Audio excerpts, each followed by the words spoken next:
fact, I'll just run up here real quick, about a quarter of a mile up this road to the east, and give you a look at our sunrise this morning. The moon is up, and it's kind of a crescent over on the far right. You can see it up there. I'll try and give you a view of this because it's just awesome. Do you see this sunrise that we've got going on? Talk about beautiful, huh? I'm going to turn around one of these driveways here.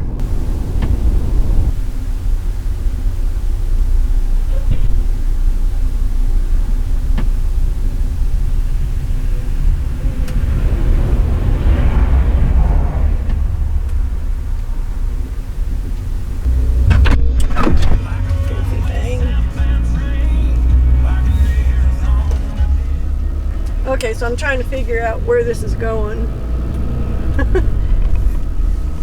They don't know. Nobody freaking knows. Which is a problem because I have to know where it's going so I can take it to where it's going.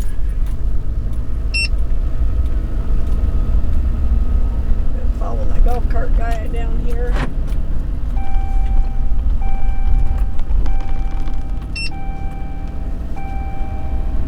This is going to be a big trailer. It's going to be a big gooseneck.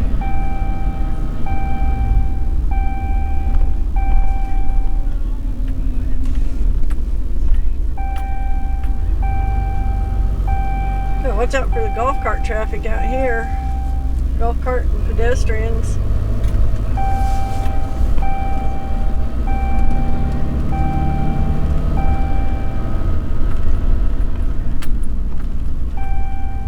Alright. Looks like it's going to be it.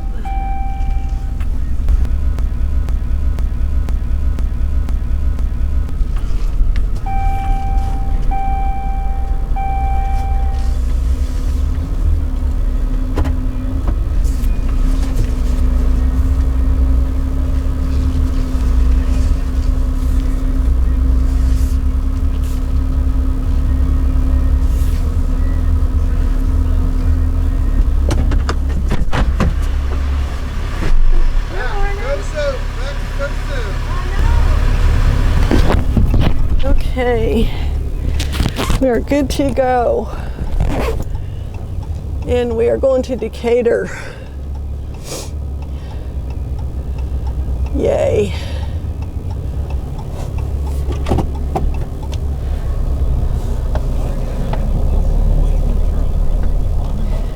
And last thing I got to do is check my brakes. I can't do that till I get out here, really. I have to pull way out to clear everything with this trailer.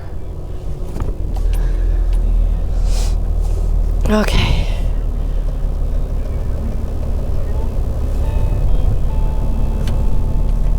Oh yeah, they working. They are working. We're off and running, folks.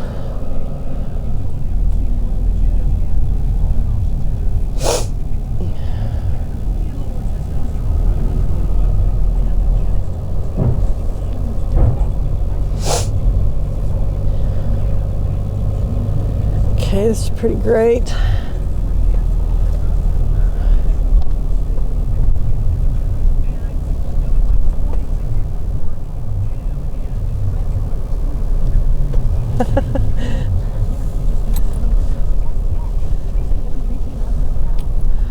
Trying to get out of this parking lot with all their posts and stuff around here is fun.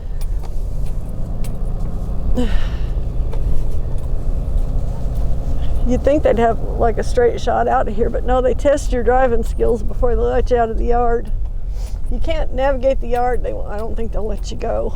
I think that's their built-in don't screw it up system. So I'm always nervous coming out this driveway because, as you can tell, this is a higher speed road, and there's a blind hill over here to my left, but I have to come way the hell out here just to get the trailer out the driveway. And I'm always afraid somebody's going to come flying up over that hill and hit me. But thank God nobody ever has. It's nerve-wracking. It worries me a little bit sometimes. Okay, I'm just going to get over here.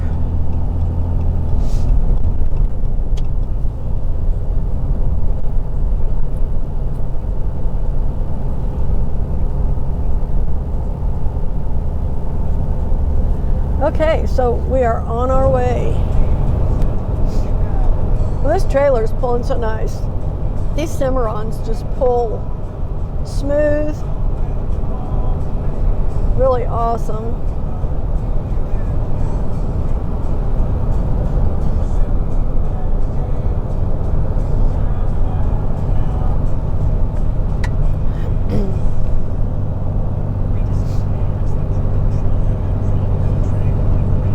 It took the yardsman a little bit. He had to track down a set of keys to put in it, so he was able to find them.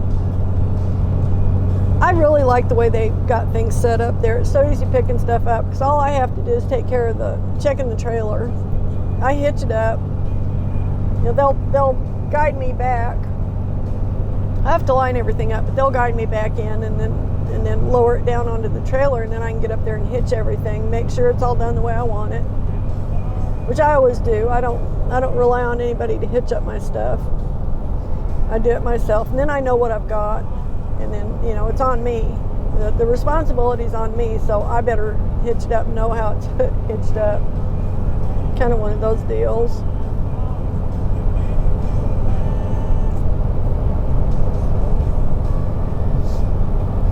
So I got up on the back and got everything hitched up. When he came back out, we checked the lights, and he said the right blinker wasn't working back there, so we went up and knocked a little dust out of the plug, and then it started working. So there must have been something in there just keeping it from connecting. So when you plug in a trailer and like you're checking your lights, anytime you pull it, any kind of trailer, you need to take the time to check your lights and your brakes at a very minimum. The lugs are another thing you want to be checking. That's one of the things I don't have to check at a lot of these factories because they torque them to spec, and you know they've got it documented that that's been done on the paperwork, so I don't have to physically do that. I can if I want to, but if they've already documented it and signed off on it, then I'm good. I've never had a problem with one of the places where they do it that way. I've had a problem with one factory with lugs not being tight, but they've got a lot of other problems, that particular factory. I don't haul for them anymore. I don't go anywhere near them because they're trouble. But this factory, they're very, very conscientious about all that. So, I can trust them on it. They document it. They don't just say, oh yeah, we checked that. No, they've got it written down. We did that. I'm like, okay, good. So that kind of cuts down on some of the stuff I have to do. I don't mind doing it, but if it's already been done, then there's no reason to do it again, is the gist of it.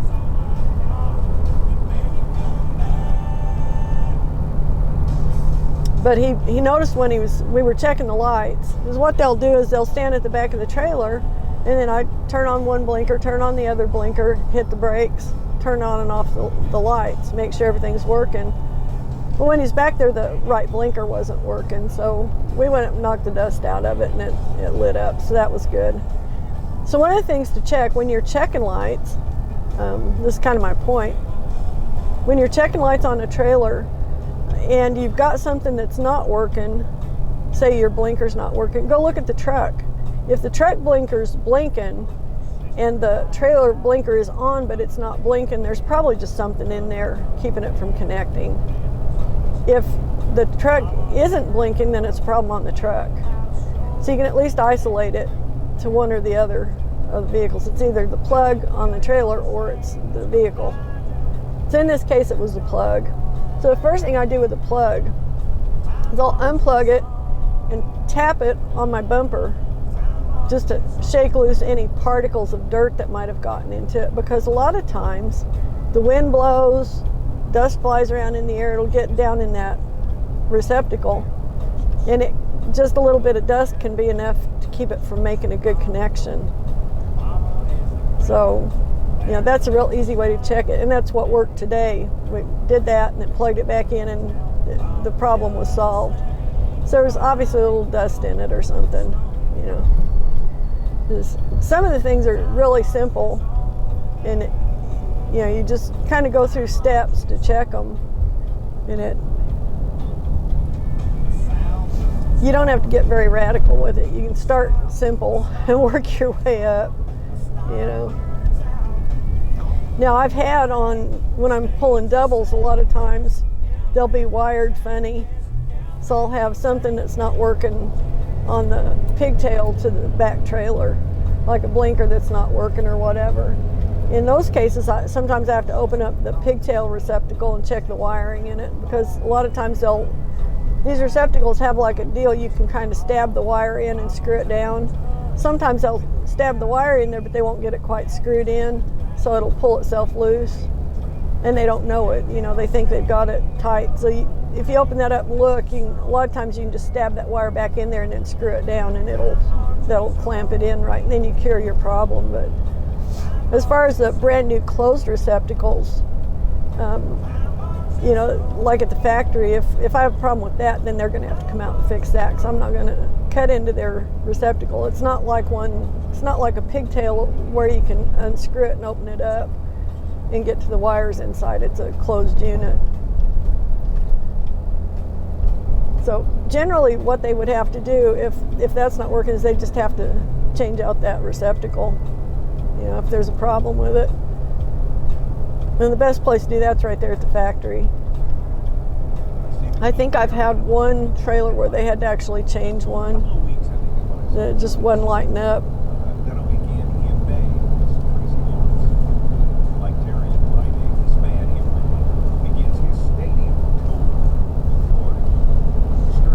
So this is Marlow, Oklahoma that we're just going through. My new hometown. I say new, I've been here since 2009 anyway. So it's not really new, but my newer. It was my dad's hometown, pretty much. He grew up not too far from here.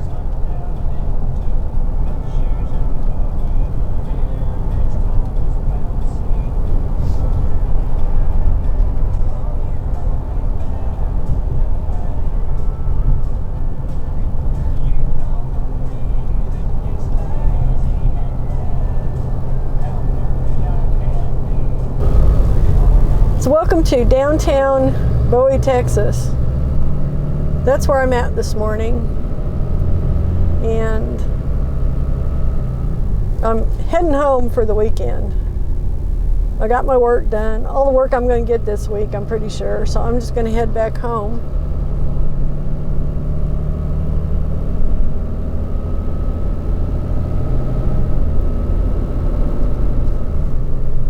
I thought that place over there might be a good place for a chicken on a stick, but they've just got wrought iron now. In fact, it looks like they're kind of closed up.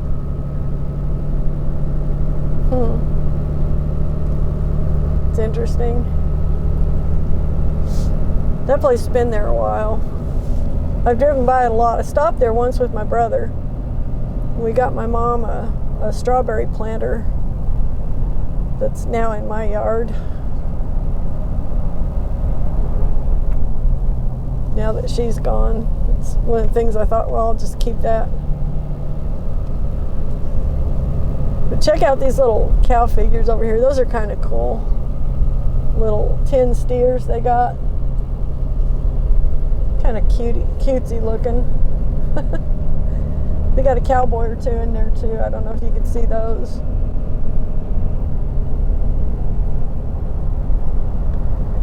But anyway, we're going to pop out the north end of town here shortly.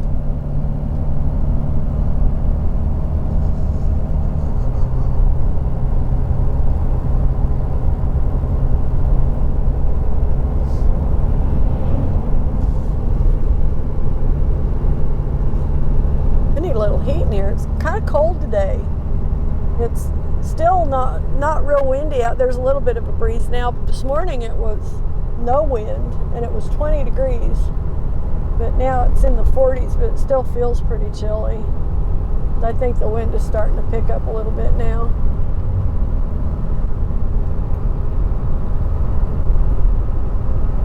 But next week, the first part of next week is supposed to be really warm, like in the 70s. Here anyway, I don't know what's going to do up where we're at. Probably similar though. We usually have a similar temperature. we were not that far away. I'm 82 miles from my house right here, so it makes sense that we would have some similarities. I guess I need to slow down a little bit.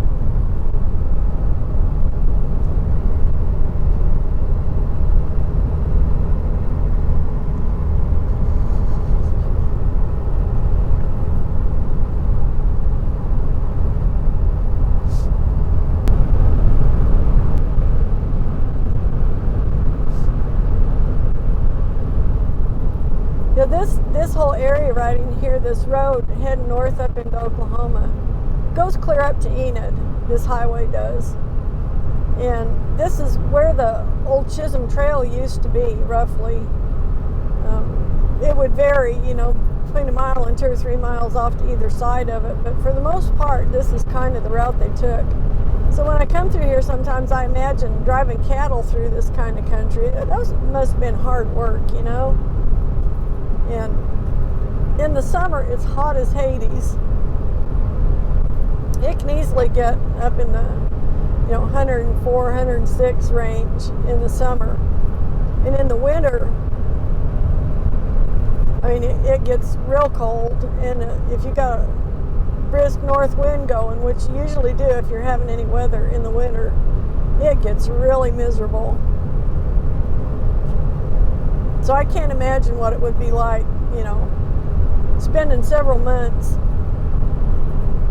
driving cattle up through this country and to take them across the Red River down here. I don't know where they forded the river, but that must have been a mess. Getting cattle and horses and cowboys and wagons and all that across the river. So I know I've got an older relative I talked to years ago. He's passed away now. But he was telling me about when his grandmother, who was related to my family, she came into Oklahoma with my family. His grandma did. And, that barbecue place is open. Huh. Do I want to? Don't I want to? Yeah. I don't know. Guess not. Dang it. Should. Anyway, I'm so indecisive, it's ridiculous. But anyway, they all went up into Oklahoma together from Denton, Texas. They were over east of here about 100 miles. So where they crossed the river, I do not know. But when they crossed it, I do know. Because she told him, his grandmother told him that they crossed it in the winter of 1886. And it was so cold that winter that the river was actually frozen over solid. So they just walked the cattle across it. They didn't have to swim them.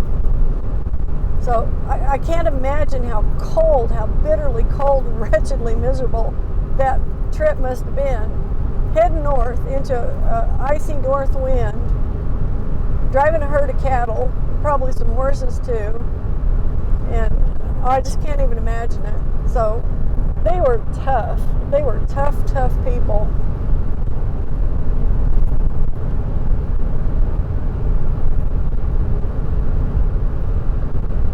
So I'm ashamed to say I'm not anywhere near that tough. I'd be crying and heading for the house. I'd be like, no, it's cold. Don't make me do it.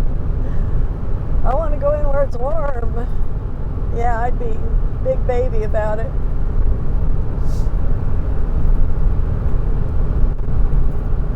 And that wasn't just like a young woman. That was a whole family. It was my great-great-grandmother and my great-great-grandfather and his parents, who were very old at the time, even when they did that. It must have been in their 70s. And then of course, all the kids. So there was quite a big batch of them that came up that way. It was on my mom's side, her dad's family. And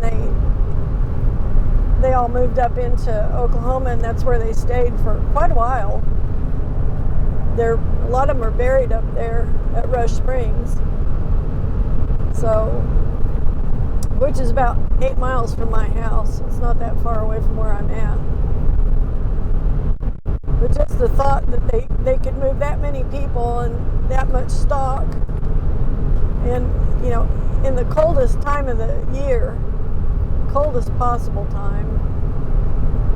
But I guess it was probably preferable to brave the cold and walk across the river as it was to have to swim them across the river in the summer and risk getting them drowned, or getting into quicksand or whatever. So maybe it was a calculated trade-off that they made. I imagine it was, because I can't imagine somebody doing that accidentally. It had to have been a conscious decision. So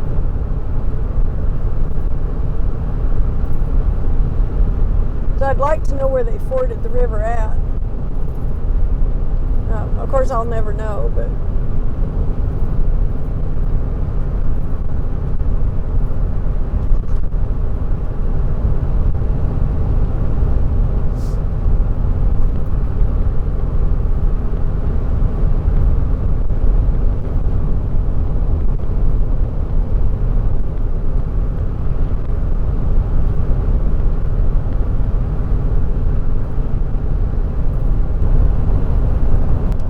right up here there are like 2 wide spots in the road, and a lot of times, like, the wide loads will sit up here and wait for their pilot cars, or the pilot cars will sit up here and wait for their wide loads to get here, so they'll have a pilot car to go into Oklahoma with.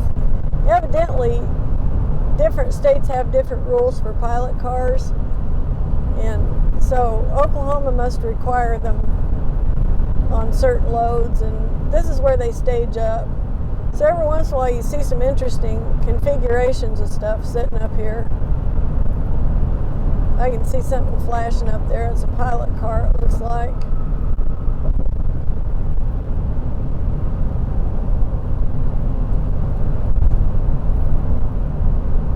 Okay, yep, so there's a pilot car on one side, empty truck on the other.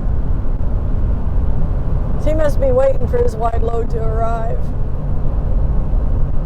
He may have a wait, because I haven't seen it behind me. So, okay, there's a road down there that goes down toward the river. It's interesting. I'm going to have to explore that one of these times with Bill. Get down here, go down there and see if we can drive back in there very far. I kind of lost sight of it. It's down under the levee. Oh, I see what they're doing. They're putting new dirt down there on it. It's kind of weird, but it's like a 2-track road. Ah, so it goes right on down to the river. Cool. Okay, we're gonna have to come down here and walk this part of the river a little bit and see what it looks like down here.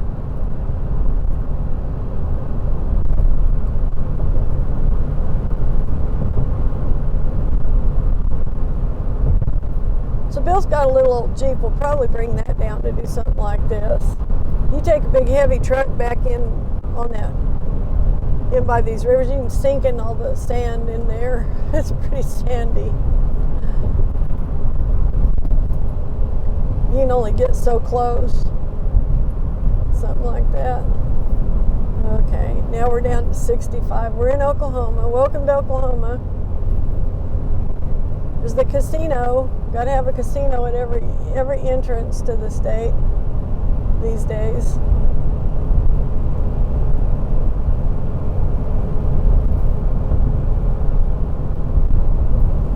Doug's Peach Orchard. I think that's just a bar is all that is.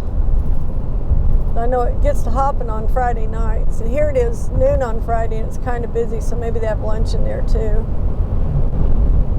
That's been there a long time. It's been there at least 15, 20 years, probably longer. Cows all bunched up. Bet they're glad it's warm today, or semi-warm anyway. Better than it was yesterday.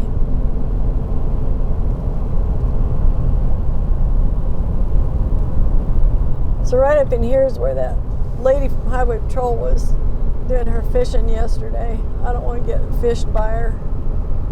I'm going to mind my speed through here. I do not want to get a ticket inside of or outside of Oklahoma.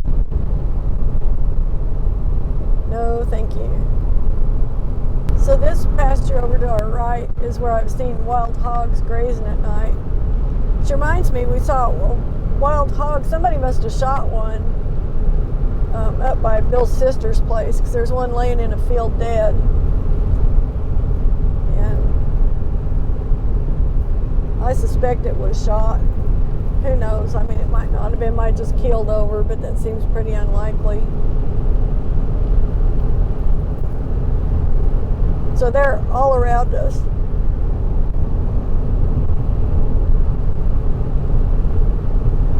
You know, 10 years ago, you would never see one up in this country. Well, maybe 15 years. And then they started getting up in here. Now they're everywhere. It's weird to think of it too, because, you know, we call them wild hogs, but what they are is they're feral domestic hogs that got loose from people way back when down in South Texas, and they've just, you know, continued to breed and increase their population. They've ranged north, and they keep coming farther and farther north. So these are not like wild boars from Europe or like javelinas from Arizona or anything like that. These are, you know, from domesticated stock, pigs from domesticated stock that have never been around people. You know, they've just reproduced in the wild. So it's kind of funny. We saw some, it must have been a week or two ago, we took a ride over to Clear Creek Lake, and on the way over, I looked over in this yard and there were some little spotted pigs out there rooting around, and it occurred to me that those were wild pigs, because they weren't inside a fence or anything, and they weren't acting, there was nobody around like who would have owned them, but they were just in there rooting around. When we came back through, they were gone. So I'm like, yeah, those were wild pigs. But they're cute little spotted pigs, you know. Kind of funny. So now the big thing is that we're in the pig business, I guess. That's what Bill told me a while back. This is Ryan, Oklahoma, by the way. A little town called Ryan. I'm going to stop so I don't run into this guy. He'd probably appreciate it if I don't ram him. My insurance guy probably appreciates it that I don't go around ramming people.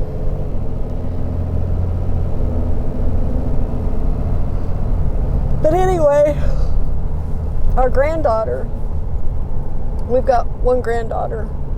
She's not mine by blood, but I claim her anyway. She's pretty awesome. She's, what is she now, 7 or 8? I think she's 8. She's showing pigs now. Her daddy is a country guy, thank God. He's a country boy. And he's got her showing pigs. So her mama has gotten into the pig business with her daddy, which they're not strictly together, so it's not that kind of a deal. But it's complicated, but anyway, doesn't matter.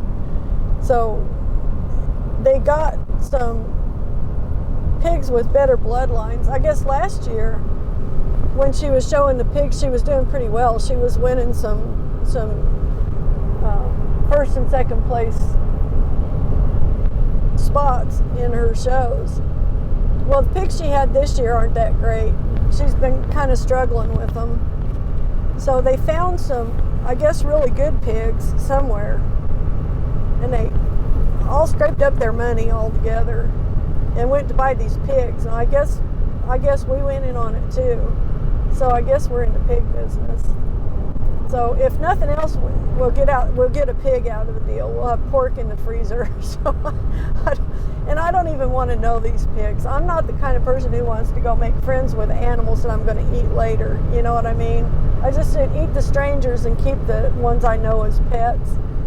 I know it's kind of hypocritical, and that's okay, because I understand it is, but if I've already made friends with you, I'm not going to eat you. That's kind of my policy. And I would feel the same way if I were a cannibal, I'm pretty sure. If I was going around eating people, it'd be the same thing. I wouldn't want to eat the people I hung out with or the people I know. If you think about it.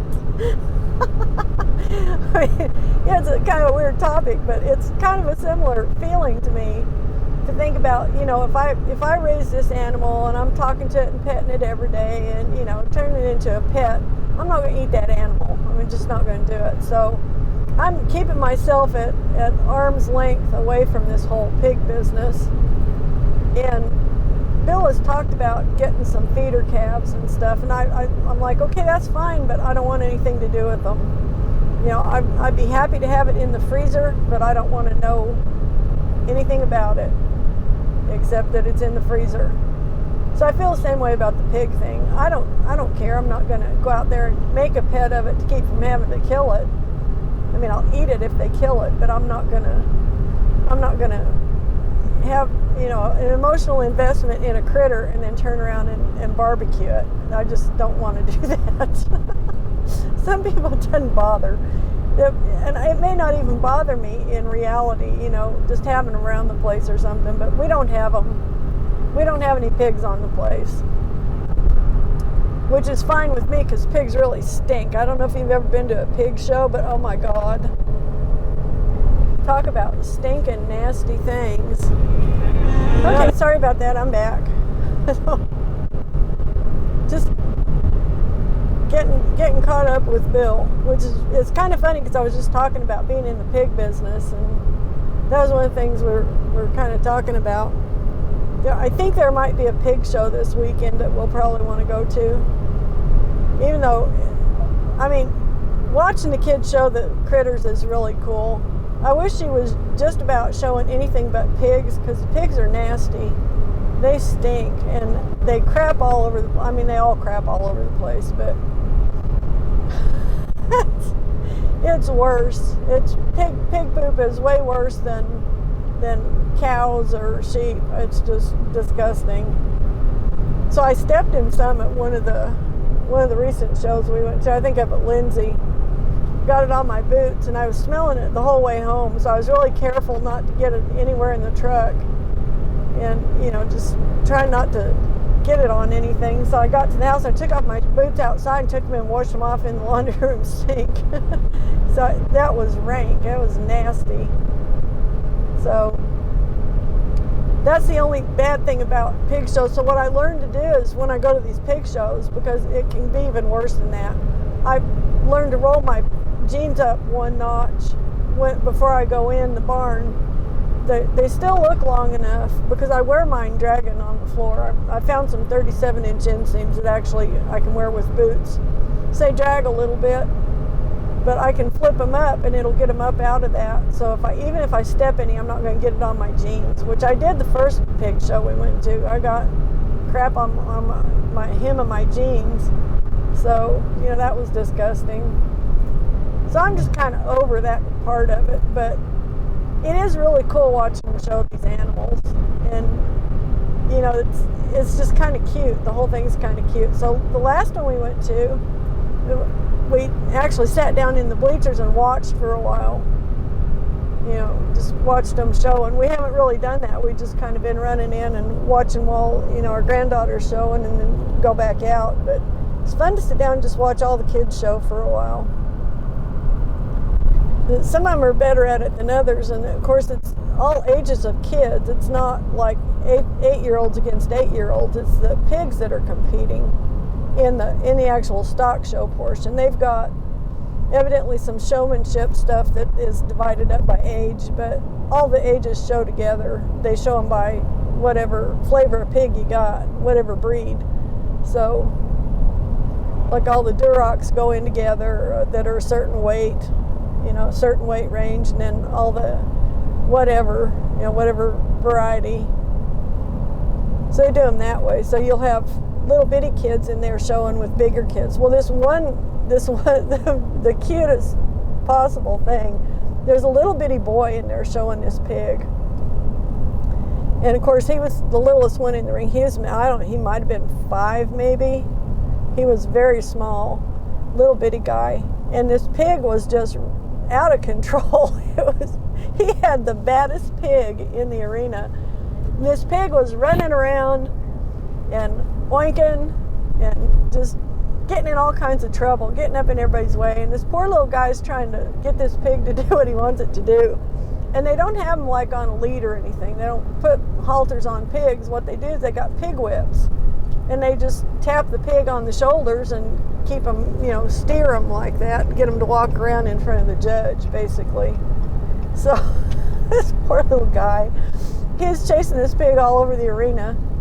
And the pig ended up falling down. It was running around in there acting wild and crazy. So it was just out of control, but it was so funny.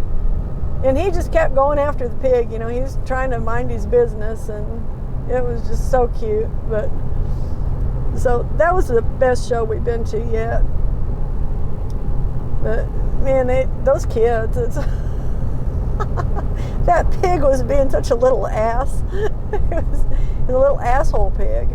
But he'd run over to the gate and he would push on the gate and he'd try and get into the pen with the other pigs, and then he'd run the other way, and this poor little kid was just trying to get him under control. It was really hilarious. I felt bad for the little kid a little bit, but he was doing a good job of what he could do. That pig was just wild. He had a wild, bad pig. So, and the judge was like, good job, guys. The judge was really good on that one. I liked watching him. That's the first judge I've watched that was actually like really explaining stuff as he went along judging the pigs. So he was talking about what he's looking for and why he likes this pig, or what's this pig good, what its good points and its bad points. And then he was, making an effort with each kid, tell him good job and all that. So he was a pretty good judge, I thought. Some of the other judges, I don't know, they just kind of stand there and don't say anything, and then they just have their little sign language to pick whoever they want for the winner or whatever. So I didn't really get that much out of that kind of judging. I liked the guy that was actually telling you what he was doing. So it kind of made it a little more interesting. But it was also kind of neat because my sister-in-law's granddaughter was actually in the ring as one of the ring helpers, handing out or taking tickets or whatever from the kids that were showing the pigs. They all had like a slip of paper with their info on it, and she'd go get that from them or whatever. But so our granddaughter had a cousin in the ring that she didn't know, so she got to meet her cousin that day. So that was kind of cool. I think they had met once when she was real little, but she was too little to remember it. So, but now that they're all showing animals together, they're all going to get to know everybody. So that's kind of neat.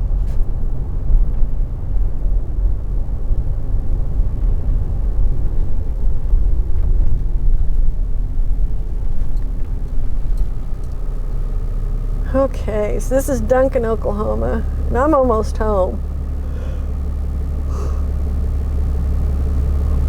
I'm ready to be home. It's not quite 1 o'clock yet, so I got around and got everything done early today, so I can actually enjoy the rest of my day off. I was on pins and needles Monday, Tuesday, and Wednesday because I was sitting around waiting for work that never materialized, so I was afraid to leave the house. I was afraid to go do anything. And, that I would get too far from the house and I'd get a call. So I'm not going to do that this week. I'm just going to do what I do, and then if he calls, great. If he doesn't, great. Because that was, kind of stressed myself out over all that. Pretty much needlessly. I didn't have to do it, so.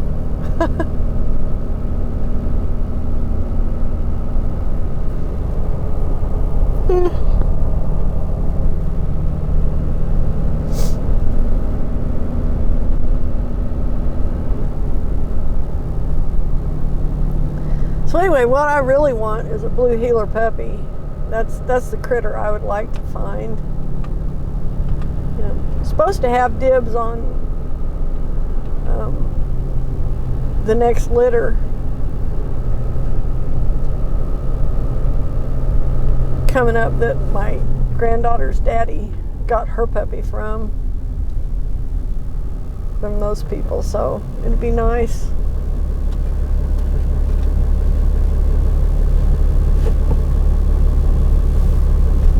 So I want to get a blue heeler for a couple reasons, because I like working breeds. They're smarter dogs, and Molly's pretty smart.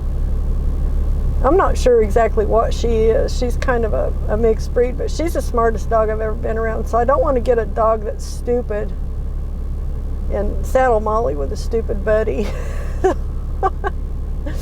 You know, we should at least have a reasonably smart dog to be her friend, since she's as smart as she is. She's really smart. I mean, she's amazingly smart.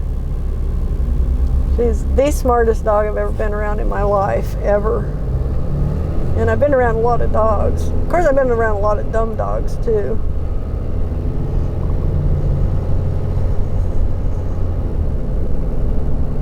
Which I like them just as well as I like smart dogs. I mean, there's nothing wrong with a dog that's not all that smart, as long as they're smart enough not to run out in the road, and, you know,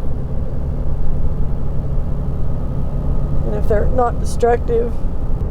All right, so I guess I'm going to pretty much end this here. We're kind of getting out at Duncan, and you've seen Marlo a lot, so I'm going to go ahead and cut this off and head on home. Thank you for riding along with me today. I hope you saw some scenery that you enjoyed, and I will see you next week. Have a good one.